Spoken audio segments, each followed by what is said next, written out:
Welcome to National Pension Partners, where retirement planning meets peace of mind. Today, we're diving into the 412(e)(3 plan, also known as a fully insured pension plan. This isn't just any retirement plan. It's the gold standard for stability and guaranteed benefits. How does it work? Simple. It's funded exclusively by life insurance and annuity contracts. This means no market risks, no actuarial assumptions, just ironclad guarantees. Think of it like this. You're a small business owner who hates surprises. The 412(e)(3 plan gives you predictable, stable contributions every year. Your future benefits are backed by insurance contracts, so you know exactly what you're getting. No guesswork, no headaches. But there's more. These plans are designed to maximize your contributions and offer significant tax advantages.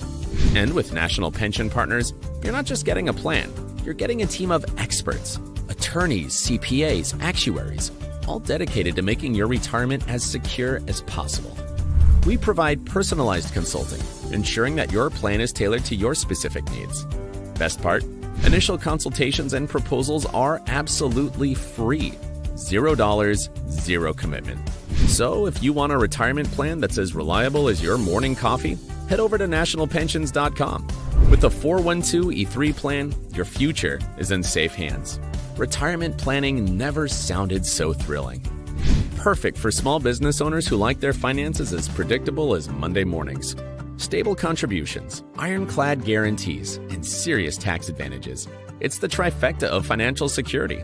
And with National Pension Partners, you get a team of brainiacs, attorneys, CPAs, actuaries, ensuring your retirement is as secure as Fort Knox. Oh, did we mention the free consultations? That's right. You get a personalized expert proposal with $0 down. So, if you want a retirement plan that's as reliable as your morning coffee, head over to nationalpensions.com. Because when it comes to your future, boring is the new exciting. Retirement planning never sounded so thrilling. For more details, check out National Pension Partners at nationalpensions.com. Retirement planning never sounded so thrilling.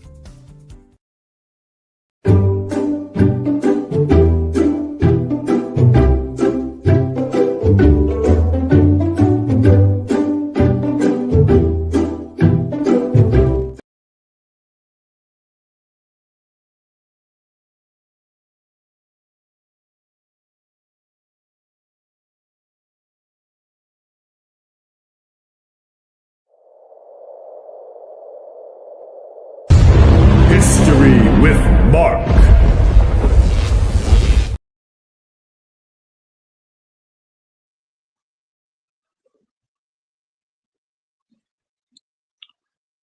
All right, folks, it's time for the news, and we're going to see what's happening in the news and who else joined us. And all along those lines, I see we've got Nick Palvedo with us, and we'll see who else is here to join us and talk about what's going on in the world and what's happening in the world news and all along those lines, because we know a lot's going on and we've got different things that are taking place. And I hope everybody is doing well and all along those lines, because we're going to check into the news and see what's going on in that regard. I'm glad that Rick Rosner has joined me, and I'm going to bring him up and see what he's finding in the news and all along those lines as I try to find the news report. And all along those lines, it's definitely been a interesting morning. It's definitely cold here in Durham, North Carolina. It's about 20 something degrees, or maybe pushing into the 30s, but we're supposed to have 60s later on and next week, but it's supposed to be in the 20s in the evening, during the day, and all along those lines. So definitely supposed to be some cold weather here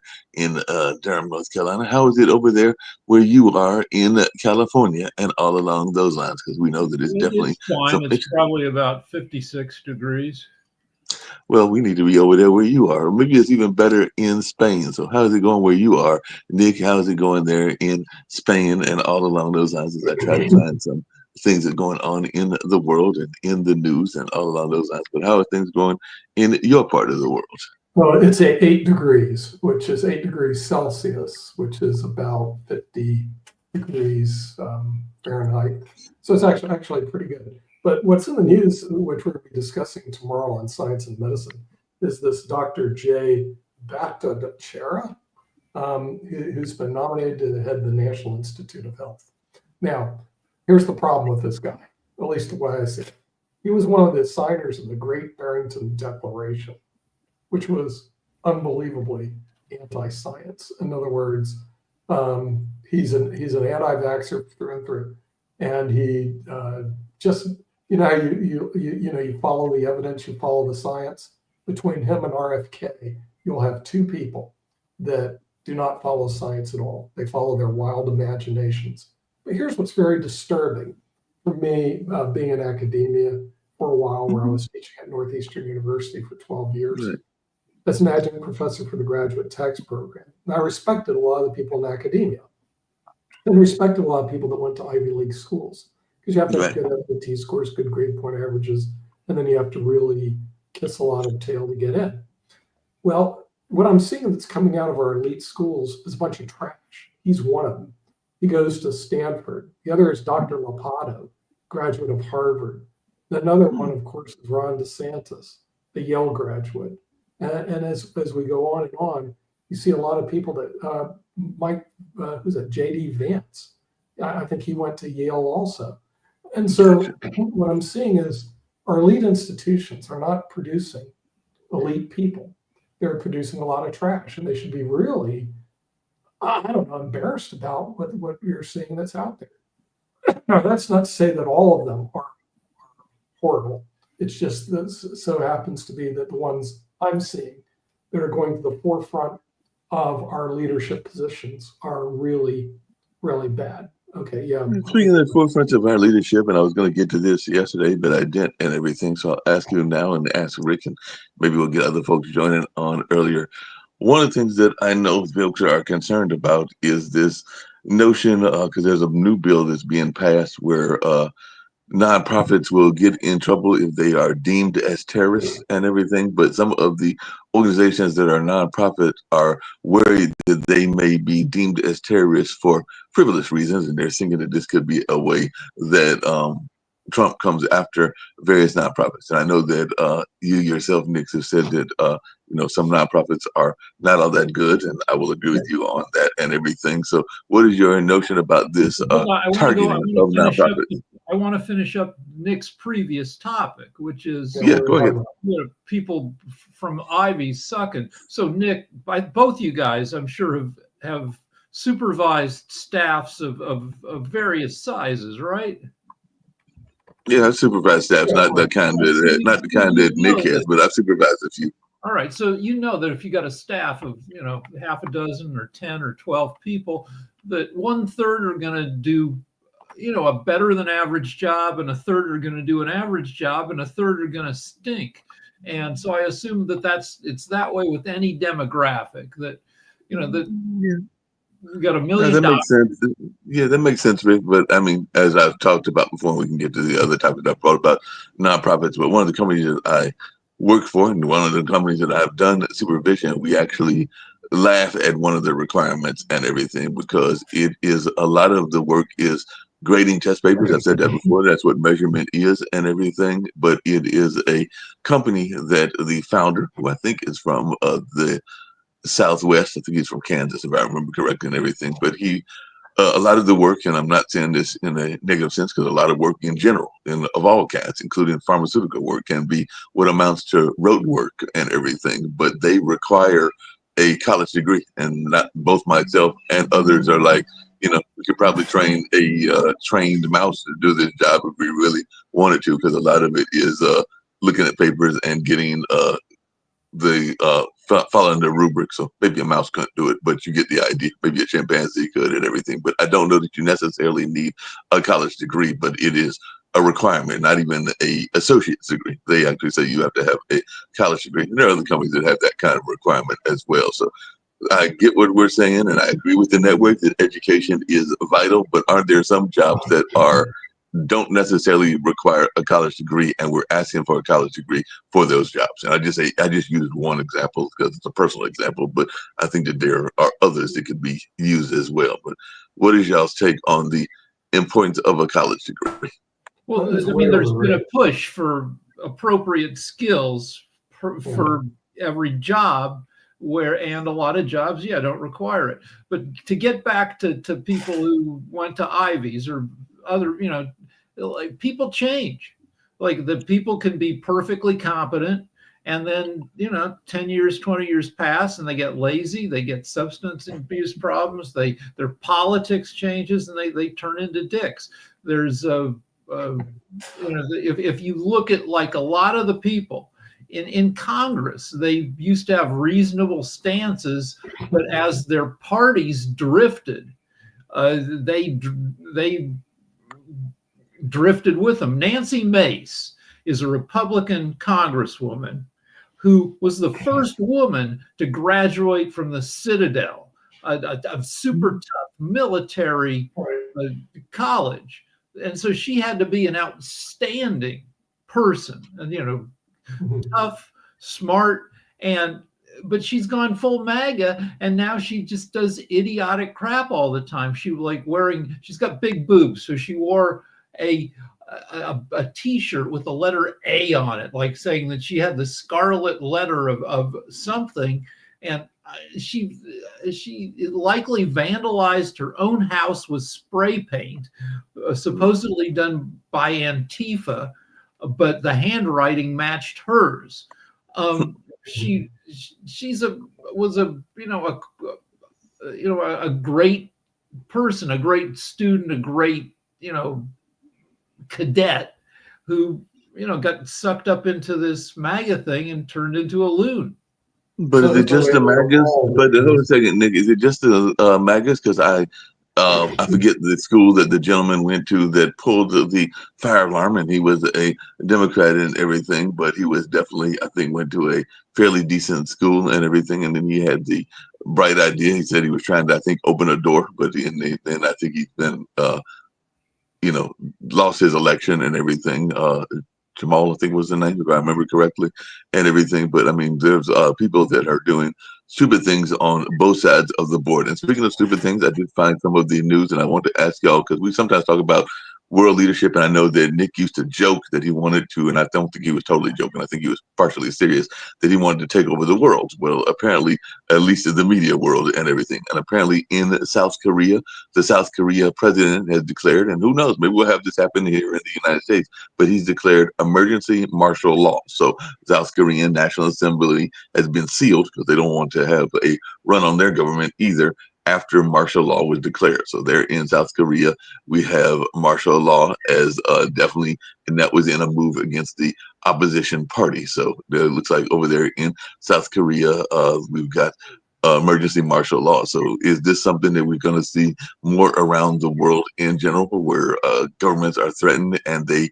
declare a martial law? And along those same lines, apparently a Vietnamese tycoon, we know that we got tycoons here as well, is scrambling because they need to raise $9 billion, I did say billion, not trillion, in order to avoid execution. So it looks like a death sentence for real estate tycoon Trong My Long is upheld in the Vietnam's largest fraud case, and definitely they have been they lost their death penalty appeal. So in order to not get executed, they're scrambling to raise $9 billion, as they're saying that she must repay, says the tycoon must repay the embezzled billions to avoid execution. So they can get the $9 billion, then they can avoid execution. So hold on, talk about $9 billion bond. A $9 billion bond to stay execution. So let's talk about South Korea, where I don't know what's happening over there. I'm looking at Twitter, and it looks like the president is very unpopular and his popularity continues to tank, and he's being threatened, I guess, with impeachment. Or do we know? Maybe Sasha knows. Is this all because he's just trying to hold on to office? You're talking about which president? South Korea. South Korea is now declared martial law. Yoon Suk Yeol.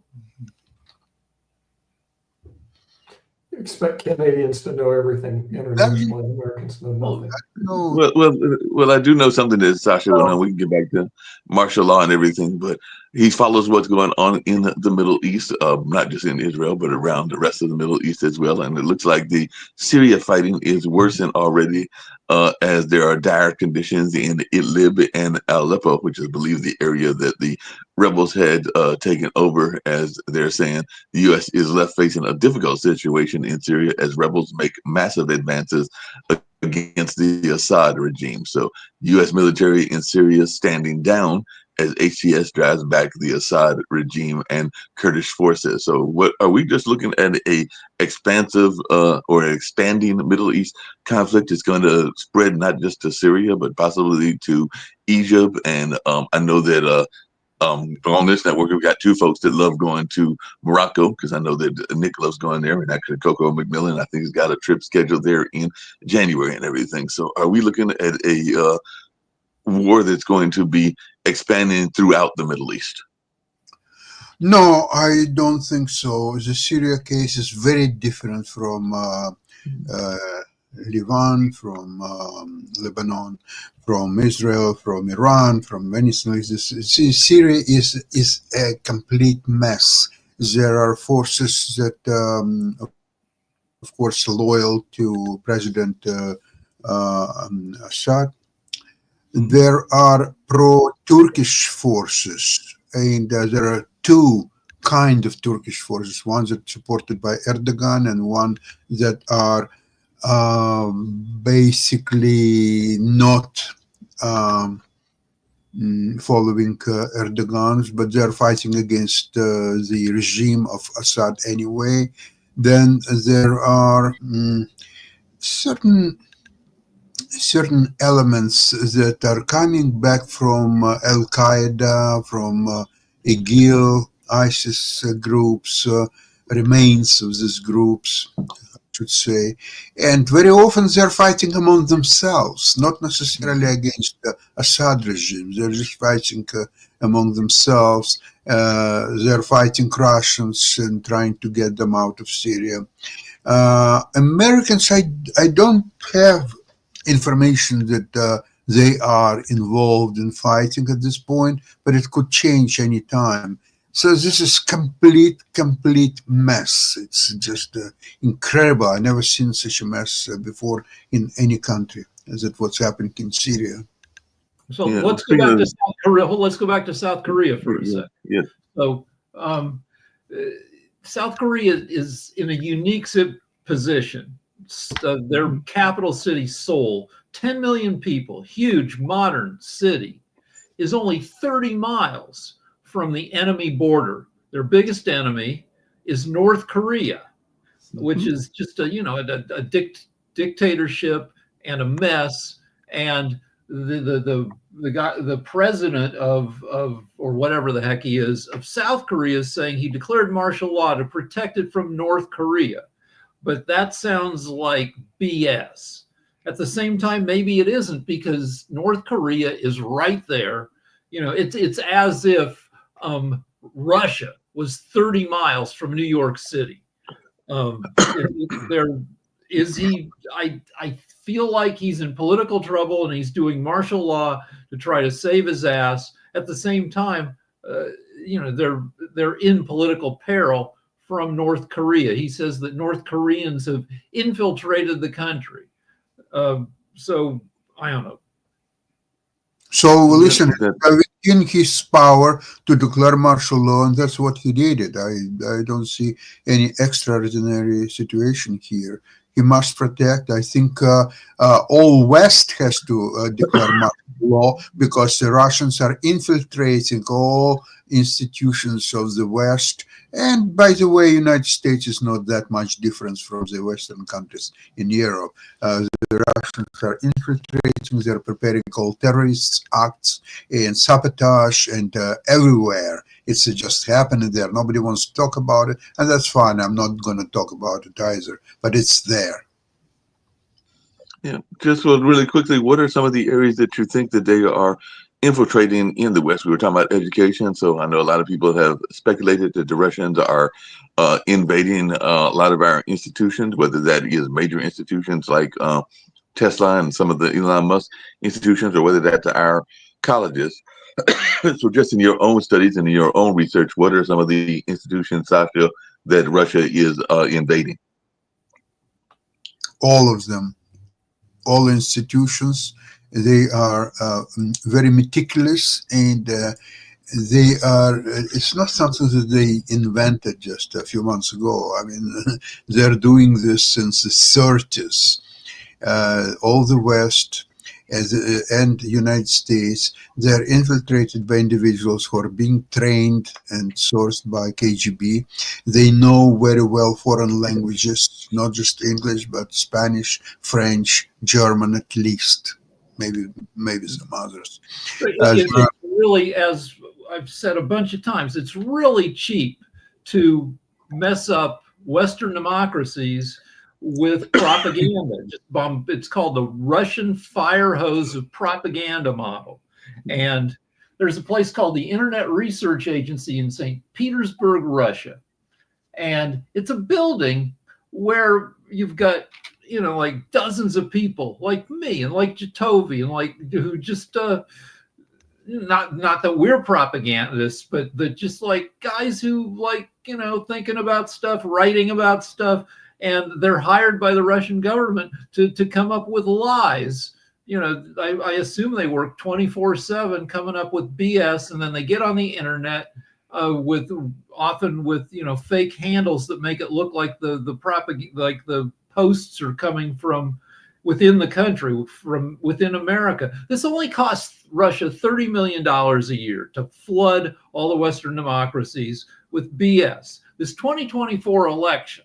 The Democrats were hoping that it was going to be a triumph of truth over propaganda, and it kind of wasn't. The propaganda, infected all the issues. Mm-hmm.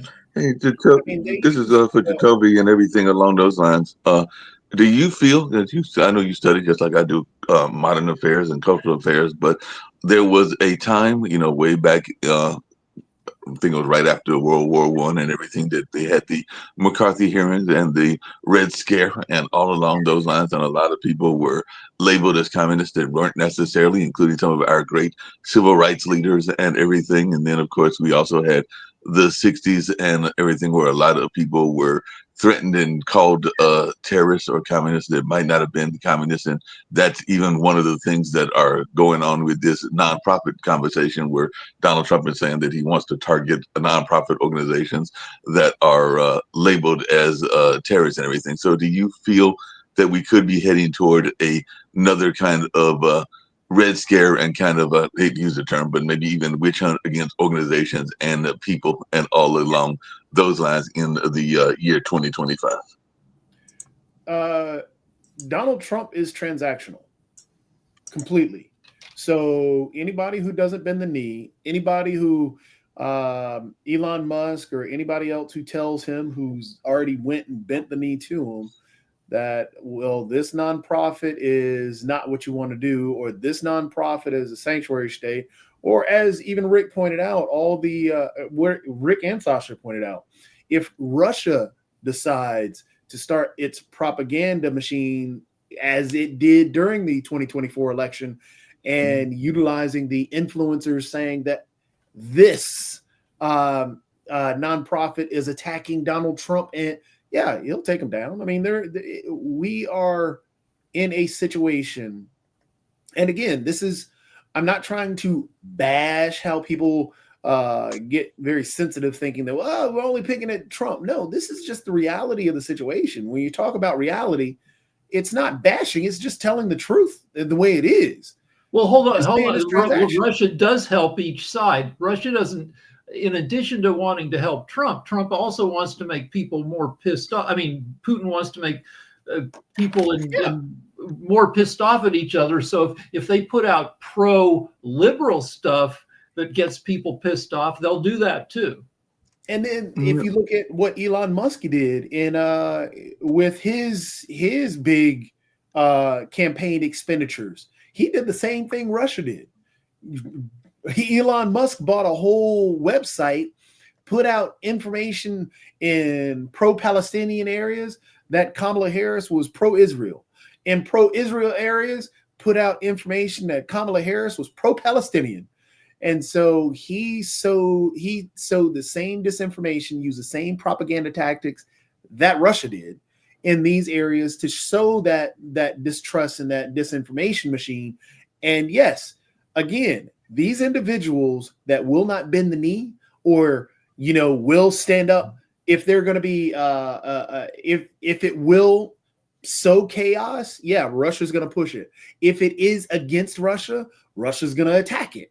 If Trump feels that this is going to help him transactionally, he'll support it. If he feels that it's attacking him, he'll use the Justice Department and everything he has to attack it. This is where we are now. It's straight transaction now. Well, I think the being transactional, I think all point of him fighting for the election and winning it was to avoid the jail and losing all his trials. And now that he won it, he might as well, he has at his disposal Elon Musk, J.D. Vance, his son, and a few other figures. He might as well go on playing golf and do nothing. It might just be.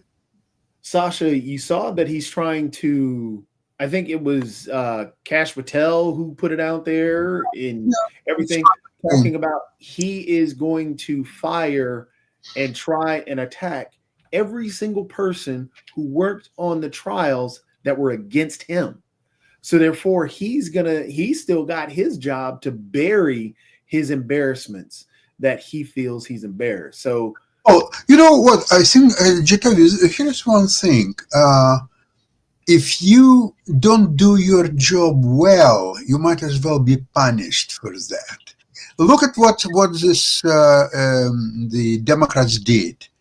After January 6th, they have the commission, the House Commission or something. They had television presentations or so on. They've done some pretty good job at it, but they couldn't convince Trump. They needed Department of Justice, and that was headed, and I think still headed, by lazy coward Garland, who is good for nothing, absolutely, and who was for a year, he didn't do nothing. He was, although he was punished all the other, combatants, January 6th rioters, all the soldiers, but he wouldn't go after Trump for a year. Finally, he decided that, okay, he has enough material, this House investigation, so on. Okay, he will go for it. It took him 8 months to appoint special counsel, Jack Smith. So the time, almost 2 years, were lost. Now we are looking into 23 and 24 is election, and knowing how good he is at delaying the trials and playing this game and so on. So I'm sorry. Now, the more he will punish Democrats, the better it is for Democrats themselves. So they will learn their mistakes. So if he will put into jail Merrick Garland, starting with him, and about, a bunch of other people, I'm talking about a few thousand Democrats involving in justice or so on, I'll be very, very happy. And if he will put them not for 6 months or so on, but say 15 years term, let's just do it. The winner takes it all. That's the name of the game. That's America. Welcome to America, Sasha. Winner takes all. But see, he has a hand that was dealt to him. Now the question is he going to overplay the hand? Because realize that what I'm saying is the two idiots he put in charge of our health department, and with all due respect, they're idiots, can create more problems than you can possibly realize. For example, the bird avian flu, I think it's the H1N5 flu, can completely get out of control under these two morons, and we can have another epidemic, which is a possibility. It's not a problem, it's a possibility. And you have two people that have no clue how to handle an epidemic. So Here what might happen. Remember, I predicted that Trump was going to win a couple of years ago. But here's what might happen. If he doesn't get his act together, where these people don't perform, there will be a big, not a red wave, but a blue wave coming back in 4 years, like no kidding. And all he has to do is screw up. And he doesn't have to screw up. The idiots, the appoints, and they're idiots, have to screw up. And that's a high probability. Go on, Rick. So it's been a month since the election, and Trump has appointed a bunch of people that, that seem unqualified. And so how has that affected his approval among people surveyed? It's okay. Hold on. So his approval has gone up. He used to be negative 8% approval. Now he's at negative 5%. Yeah. So far, what he's done, and he's not president yet, obviously, hasn't affected his approval. Biden's approval is now negative 20. People are really unhappy with Biden. The tough part about the playing the hand, I don't know if he can overplay his hand because he has such a message machine behind him. And because he's created that message machine, and the individuals who are within that cult or within the MAGA community, they don't want to, or they are at the point where they don't want to be wrong. They're regardless what he does, they're going to defend it. Hegspeth has just been outed for a whole bunch of stuff. They're defending him to the nth degree. Matt Gaetz, horrible individual, defended him to the nth degree. I mean, from all the individuals that he's put up there, and what you pointed out, the two idiots at the top of the health department. Yeah, we're not going to have a pandemic because it's really going to hit just the U.S. to start with, and we're going to have an epidemic breakout. We're going to have right now we have E. coli that's starting to tick up a little bit because we got the messages about McDonald's onions, but it's not huge yet. But the FDA is regulating that. Who's going to head the FDA? The same people that are doing these same RFK Jr. who doesn't believe in all this stuff. So we're going to have an uptick in E. coli because we're going to have to ignore that. Monkeypox is still breaking out. That's going to go crazy. Right now it's controlled, but hey, guess who's not going to believe it? Well, he lost the election because he screwed that up last time. Yeah, we're going to have all the issues that are going to break out health-wise. That's going to be we're going to have an epidemic in this country of multiple levels, and we're going to have to ignore it because the same MAGA crowd that ignored the pandemic and all the worries about that, who actually died at a higher rate because they ignored it, that's going to affect everybody now. Yeah. All right. So let's talk about the honeymoon period. We've been surveying presidential approval since FDR, 80 years. And for most presidents, their highest approval is in their first month, especially recent presidents. It was that way for Trump the first time around. His honeymoon period lasted about a month. And if you remember, one of the first controversies he made was that he had the largest crowd ever at his inauguration, which was ridiculous. You could look at the photos and people were like, wait, is your presidency going to be about this kind of bullshit? And so after a couple of weeks of this, his popularity tanked.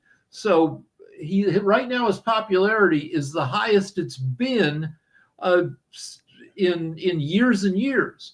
So if he's got a very short window to accomplish things that people voted to do, the things that people put him in office to do, attack immigration and do something about inflation. If he's all about tariffs and if the stock, we'll see. But so far he's shown very little political savvy about staying popular. At the same time, he's a lame duck president. He doesn't have to care about his popularity. You know, he's at his best when he keeps his mouth shut. When he doesn't say anything, that's where his popularity is the highest. As soon as he opens his mouth, it goes down, nowhere else. So as long as he will keep quiet until the inauguration on 20th, then on 21st he will appoint all his people that he wants to appoint, and on 22nd he will go and play golf for the next 4 years. That's his best way to do it. But remember, So don't all doubt that that's probably what he's going to do the next 4 years is play golf. Go on to all that you pointed out will be covered up because he actually legitimately won the election while lying. What point does he have to tell? He's not held accountable for lying. He told lies throughout the election. He in his campaign, he talked about all the revenge that he was going to do. And people said that was just jokes. He lied about Springfield, Ohio, all this stuff. People still voted for him. He now has Twitter, which has a following.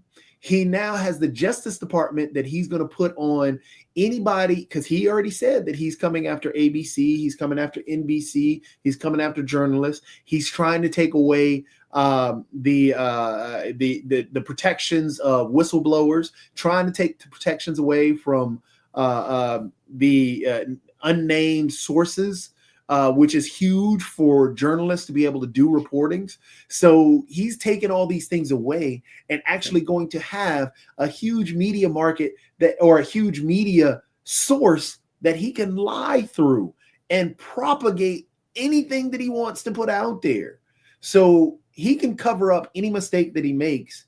I mean, heck, when he drew the thing in on where hurricane track, he changed the track with a Sharpie. Yeah. And that became a joke. Well, now it's going to become a serious thing because remember, they're talking about taking away NOAA. All right. So Sasha said when Trump keeps his mouth shut, things go better for Trump. But Trump has to deliver an inaugural address on January 20th. And the last time he did an inaugural address, it was about how Trump was going to stop American carnage. Trump basically said that America was a disaster and only Trump could save it.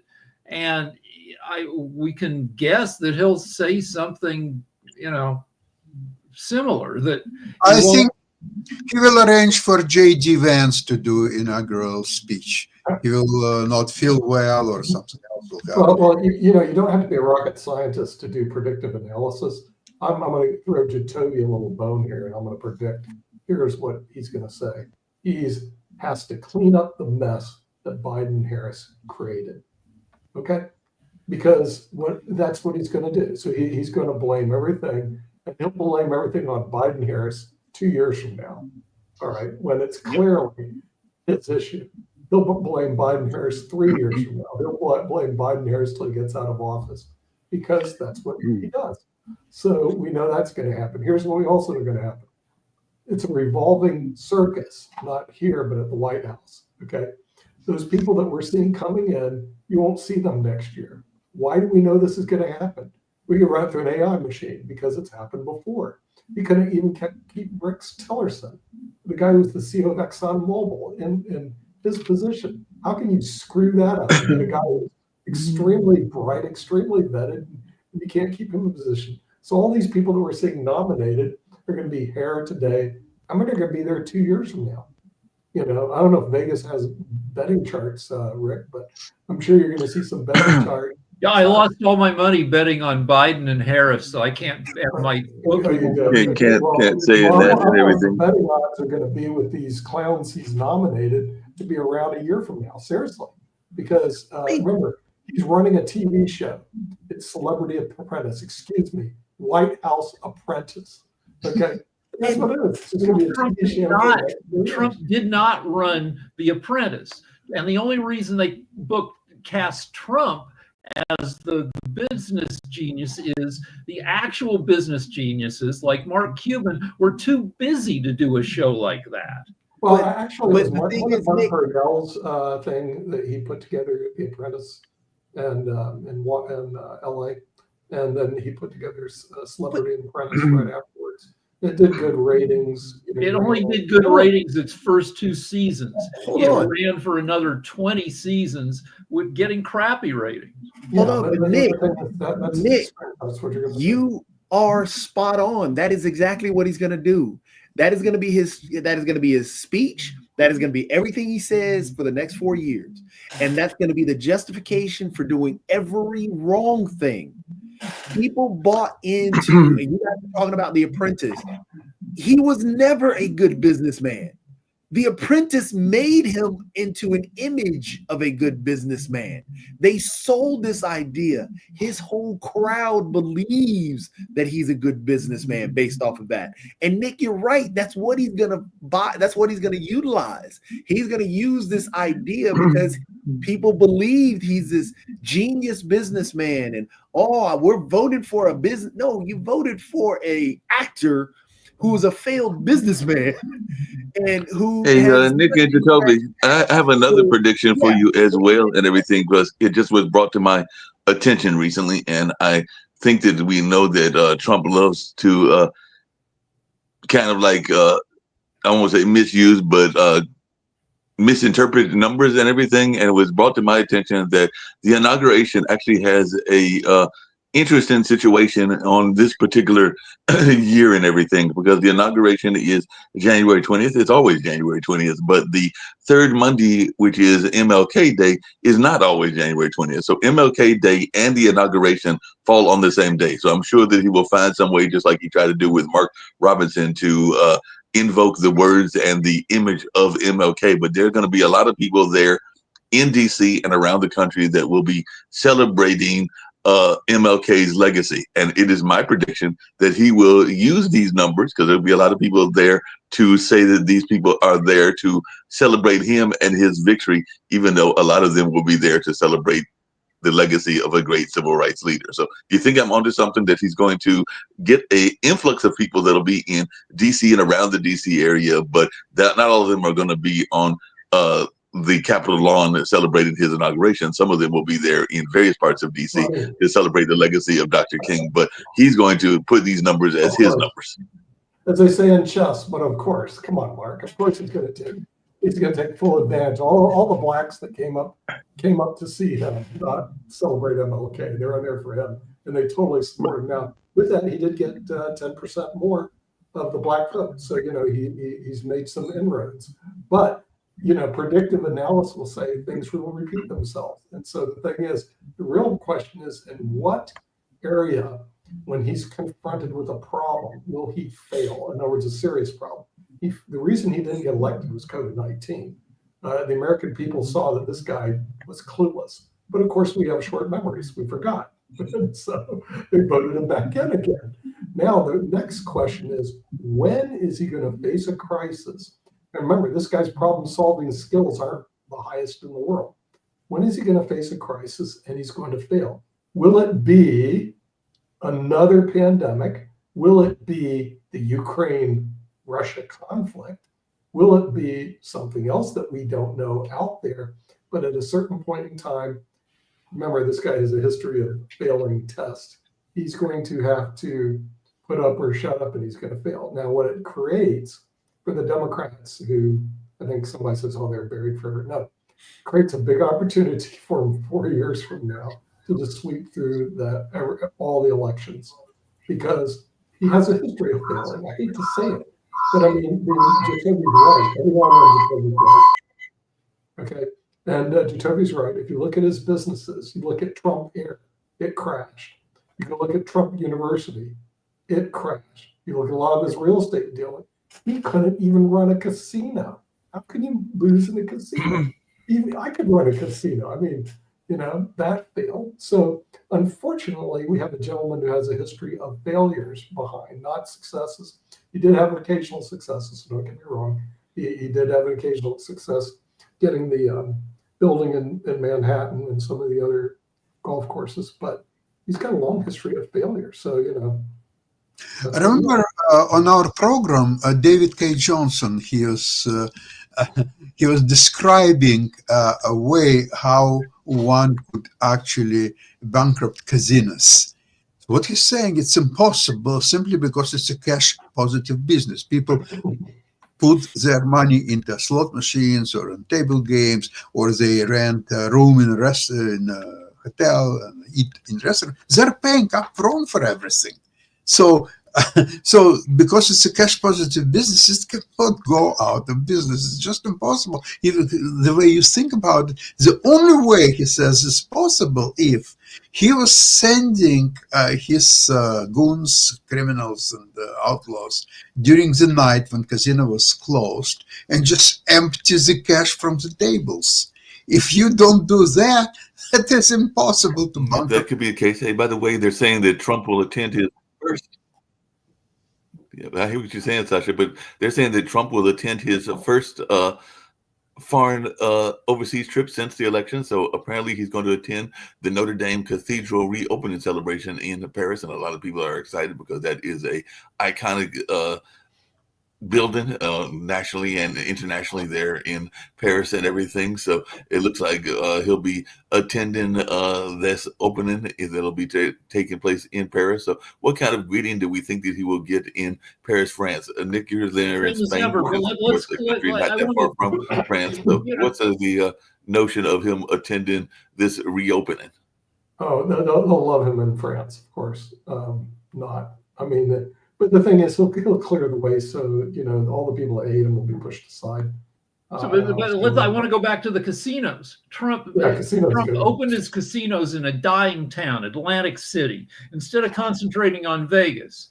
And I think he had opened at least 2 casinos and maybe 3, spending a ton of money on each of them. He was competing with himself, which is just a boneheaded business decision. It's like boneheaded business decisions. But I want to talk about the pandemic situation. We have, besides COVID, there's another pandemic going on in the U.S., except it's not going on in people. It's going on in birds and cows. Bird flu is widespread, multi-state outbreaks among dairy cattle, killing a ton of cows. 10% of California's cows killed by this stuff. Wild birds killing probably billions of birds, but only 57 cases in humans. It's hard for humans to get bird flu, and humans so far can't give bird flu to each other. But if the virus mutates, which right now the CDC is saying that's unlikely, but I got a question for you and Nick and Sasha and everything, because I just said that he's going to France. This is going to be his first overseas visit, and we're talking about how he is a failed businessman. But apparently, France's government, which some people love, some people don't love, is on the brink of collapse. They're actually saying that they had a French no confidence motion, and their Prime Minister Barnier government is about to fail. So he could be forced to resign this week and everything. So they're facing months of political instability as the government nears collapse. And then we've got Trump coming to visit them. So maybe he's going to try to rescue France just the way he said he was going to make America great. So maybe he's going to make France he's not doing that. But right at the end of a show yesterday, Jacoby asked, what's happening with the world's governments? And I looked it up, and in 2024, there have been 33 national elections in 33 countries. In 27 of them, 82%, the incumbents suffered losses. People are pissed at their governments all around the world. And be pissed at the government. Hold on. And a lot of that, we don't have Shaquille here. There's going to be a lot of teenagers that'll be able to vote later that'll be pissed at the government, because apparently Australia has barred everyone under 16 from social media, and some people are wondering whether that will work, because Australia's parliament bans social media for the under 16s with the world's first law. Let me finish my point. Yes. Libs in America thought that MAGAs would age out, but there's been a MAGA surge among young bros, and that this anger at incumbent governments and a drift to right-leaning governments is happening around the world, and it's being fueled by Russian agitation and propaganda. So there were Actually, MAGA movement, you should not underestimate it, because all what it does, it simplifies things in this complicated world. It says this is good and this is bad. And that's all. So people, young, unstable minds, they have a very clear signal what to follow and what's good and what to avoid and what's bad. So therefore, it, in my opinion, has unfortunately a lot of mileage. Yeah, And speaking of a lot of honestly, mileage, with a it looks lot of like that Finland change, is saying that their fiber optic cable damage, which we know is very important with everybody on social media and on media in general, is not criminal activity, even though there were some people that were suspecting that it was an underwater sabotage incident. But apparently the Finnish police don't suspect criminal activity regarding the damaged data cables in the south of the country. But Sweden, which is next door to them, asked China to cooperate in their Baltic Sea cable investigation. So there might be some notion that folks are going to attack our internet and some of our cables, not just here, but around the world as well. I did have a question, because I know that in about 9 minutes, we're going to be going to the Russia-Ukraine show and everything along those lines. And we talked about adoption briefly yesterday and everything. I think it was yesterday. And it looks like there's an investigation into the forced adoption of Ukrainian children. So 67 Ukrainian children became Russian systems, and apparently this is the Russian system of deportation. So I was just wondering your take on that, and maybe you're going to talk about that on the Russia-Ukraine China show and everything, because apparently Yale researchers, we're talking about how bad Yale is, they hacked a Russian adoption database and found 148 stolen Ukrainian orphans. So what is your take on this and the way that apparently Putin is kidnapping young children and bringing them into Russia? Several war crimes were committed by Russians in Ukraine, and this is one of them. This is why Putin is now under orders from the Criminal International Court for kidnapping children, exactly for that reason. And unfortunately, people don't understand that Russia is such an evil in today's world, that the easiest way is using this war with Ukraine is actually to defeat Russia.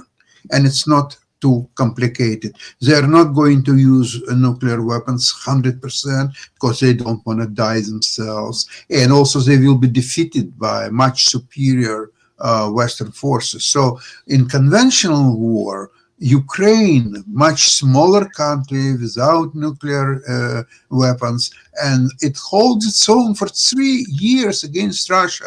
If it would get a normal help from the West, not what Biden did, but the real help, they would end Russia a long time ago. Maybe, just maybe Trump will be forced to do exactly that, because whatever he will propose to Putin, Putin will tell him to go to hell. So maybe he will have no other way as to provide the necessary weapons for Ukraine to actually defeat Russia. Well, apparently Zelensky got a little sassy and everything, because he played yesterday. He implied that Russia should go F itself, and everybody that knows terminology knows what F itself means and everything. As Scholz, the German chancellor, visited Ukraine, and Scholz warned Putin during a Kyiv visit that they have staying power and everything. So it does look like he is basically being very not taking any BS, if I can just say it that way, and everything. Zelensky and is letting folks know that he's not going to be ending this war anytime soon, and he plans to win the war. So I just wonder. But if it goes the other way, Zelensky faces losing 15 to 20% of Ukraine's land area, which is currently occupied by Russia. If he will agree to the terms most likely proposed by Trump, and there is no guarantee that Zelensky will do that. There is a lot of movement in Europe right now that with Trump or without Trump, so let's see, US is not going to provide any substantial help to Ukraine. Get US out of it and have form organization of willing partners to help Ukraine. Not European Union, not NATO, but real countries such as UK, France, Germany, Poland, Baltic republics, Czech republics, maybe a few more countries, real countries that provide a real help to Ukraine, not NATO or so. U.S. obviously will not be part of this new coalition, and this new coalition will take a real charge of Ukrainian situation. The U.S. Before we is end the trying show, to we get get, to you. but you hold on. Russia The U.S. declared- Hold on. The Yeah. U.S. is Biden is sending another 725 million to Ukraine, I guess, in a last little push. But I mean, that's not a lot of money in terms of fighting a war. Less than $1 billion. Yes, less than $1 billion and everything. In this not so distant past, there were a lot of promises to be made about financial help and the help with weapons, and it was always short of what was promised. It was short a little bit or by much, and the weapons delivery was stretched over several months, something that should have come immediately. So U.S. is, let's face it, I mean, I don't live in U.S., so I don't want to be too critical about it, but U.S. has not been proved to be a reliable partner. U.S. is doing whatever is good for U.S., and that's understandable. But then don't promise anything that you know either you're unable to deliver or unwilling to deliver. Don't just do that. Say, okay, we'll do this and this, and just do it. Or if you can't do it, okay, that's just do it. That makes sense and everything. We've got a few more minutes to go before we get to Ukraine, Russia, and China. I've got a lighthearted story, and then after the lighthearted story, I've got a serious question that was asked on one of the news sources, but I want to hear from my esteemed panel what their thoughts are and everything. But apparently, Hong Kong will display 2,500 panda sculptures to capitalize on a local bear craze, and we know a lot of people around the world love pandas and everything, so apparently they're going to find a way to display these. Hopefully, they won't just be lined up in a line and just like a department store display or whatever. But the serious question I had, and this is to kind of wrap up the show, but it was asked on one of the news sources that I look at regularly and everything, is you kind of mentioned this idea of Trump spending time on the golf course. We now have a lame duck president that is in office for a little bit over a month, because January 20th is when the new president will come into office. So there was an article asking and speculating, I think there was an opinion piece on what Biden should do in these last few weeks. So I'm asking our esteemed panel here, what should Biden do? We know that here's what he should do and everything. So what other things should he do? He should resign, making Kamala Harris the 47th president, which screws up all of Trump's 47 merch and gives us America the first woman president, which we have a hard time electing him, but we should appoint one. And then when Harris takes over as president, that leaves the vice presidency vacant. And just to fuck with everybody, she should name Hunter Biden vice president.